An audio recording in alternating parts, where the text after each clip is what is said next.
In this video, I'm going to be showing you my #1 recommendation for beginner-friendly, cheap Meshtastic starter kits. This is the cheapest one I've found, and I just got a hold of Seed Studio, and they sent me this Meshtastic setup, and I really like this kit. And for the price that you're getting and how well packaged everything is, and now that I know how to build it, this is going to be my new recommendation for beginners because it's so cheap and accessible. We're looking at the XIAO ESP32S3 and XIAO SX1262 kit for Meshtastic and LoRa. First thing I need to do to set this up is go to the Meshtastic web flasher. I'll leave a link for this in the description. Scroll down until you see this right here, this option.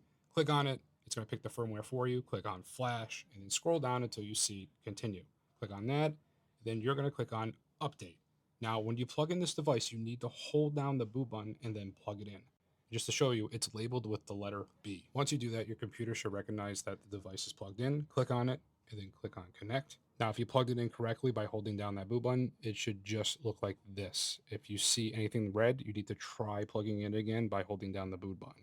Once it's finished, you can unplug it. Now you have two antennas here. Make sure you put on the right one. So the big antenna goes onto the board that has the USB-C port on it, and the small one goes on the other board.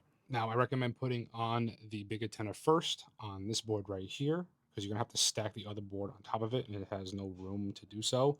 So go ahead and take off this adhesive tape that's on the other board. Now, once you remove that tape, you need to put the antenna on the other board. And then once you do that, you need to connect these two boards together.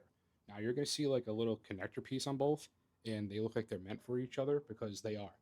All you got to do is put a little pressure, put those two boards together, and then do a nice light pinch where the adhesive is. And before you know it, you're done. And take a minute, enjoy that feeling that you just built something. Now we're going to move on to the Meshtastic app setup. So you're going to go onto the app. You're going to see your device. Make sure you click on it. And then once you click on it, it's probably going to ask to pair. It's just 1, 2, 3, 4, 5, 6, and hit enter. And then once you do that, it should say something like set up region. You need to click on that. Go to your settings and just click whatever region you're in. This is the whole picking the right radio band for your device to work with nodes around you.